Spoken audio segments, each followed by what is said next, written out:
Herman Cain, the former Republican presidential candidate and business executive who was hospitalized this month with the coronavirus, has died. He was 74.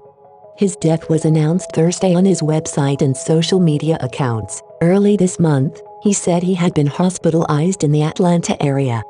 Mr. Cain, the former chief executive of Godfather's Pizza, ran for the Republican nomination for president in 2012, and his irreverent style and rags-to-riches story made him an unlikely hero of Tea Party conservatives. He dropped out of the race after he was accused of sexual misconduct, which he denied, but his celebrity in conservative circles endured, and he became a steady ally of President Trump.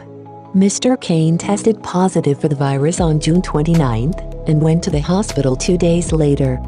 We knew when he was first hospitalized with COVID-19 that this was going to be a rough fight, Dan Calabrese, the editor of Mr. Cain's website, said in the post announcing his death. He had trouble breathing and was taken to the hospital by ambulance. He continued to appear at political conferences and in the conservative news media long after his campaign ended. And after Mr. Trump took office, Mr. Cain's name was sometimes floated as a potential addition to the administration. Last year, Mr. Cain withdrew from consideration as one of Mr. Trump's picks for the Federal Reserve Board, following the reemergence of accusations of sexual harassment. On Twitter, Kayleigh McEnany, the White House press secretary, said Mr. Cain embodied the American dream and represented the very best of the American spirit. In speeches, on talk radio and on the trail, Mr. Cain often spoke about growing up poor in Georgia, telling of how his father worked 3 jobs to buy a house for the family. Mr. Cain went to Morehouse College and earned a master's degree at Purdue University before becoming a vice president at Pillsbury. Following the advice of the company's president, Mr. Cain quit and entered the Burger King training program, in which potential executives are trained from the grill up, working as Whopper floppers to the power of and cleaning bathrooms. He rose to take charge of his region, and Pillsbury asked him to help turn around the Godfather's chain, which he eventually joined. The coronavirus outbreak. Frequently asked questions. Updated July 27, 2020. Should I refinance my mortgage? It could be a good idea, because mortgage rates have never been lower. Refinancing requests have pushed mortgage applications to some of the highest levels since 2008, so be prepared to get in line. But defaults are also up, so if you're thinking about buying a home, be aware that some lenders have tightened their standards. What is school going to look like in September? It is unlikely that many schools will return to a normal schedule this fall, requiring the grind of online learning, makeshift childcare and stunted workdays to continue.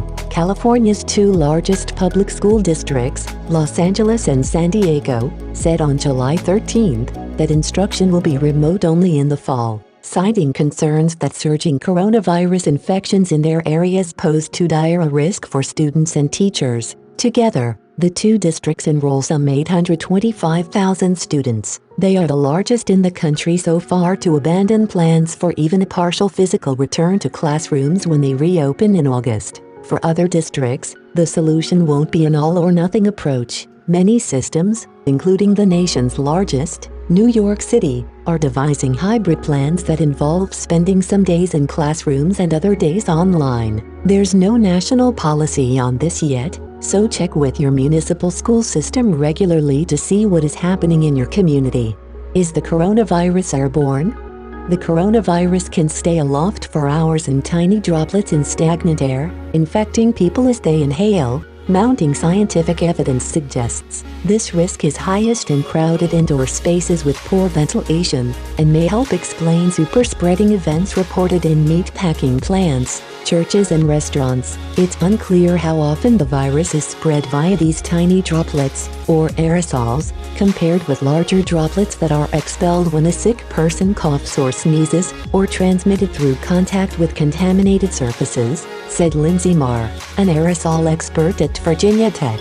Aerosols are released even when a person without symptoms exhales, talks or sings, according to Dr. Marr and more than 200 other experts, who have outlined the evidence in an open letter to the World Health Organization. What are the symptoms of coronavirus? Common symptoms include fever, a dry cough, fatigue and difficulty breathing or shortness of breath. Some of these symptoms overlap with those of the flu, making detection difficult, but runny noses and stuffy sinuses are less common. The CDC has also added chills, muscle pain, sore throat, headache and a new loss of the sense of taste or smell as symptoms to look out for. Most people fall ill 5 to 7 days after exposure, but symptoms may appear in as few as 2 days or as many as 14 days. Does asymptomatic transmission of COVID-19 happen? So far, the evidence seems to show it does. A widely cited paper published in April suggests that people are most infectious about 2 days before the onset of coronavirus symptoms and estimated that 44% of new infections were a result of transmission from people who were not yet showing symptoms. Recently, a top expert at the World Health Organization stated that transmission of the coronavirus by people who did not have symptoms was very rare, but she later walked back that statement.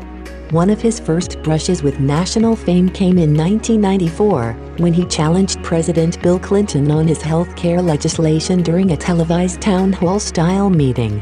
From 1996, when he left the pizza company, until 1999, Mr. Cain ran the National Restaurant Association, a once sleepy trade group that he helped transform into a lobbying powerhouse.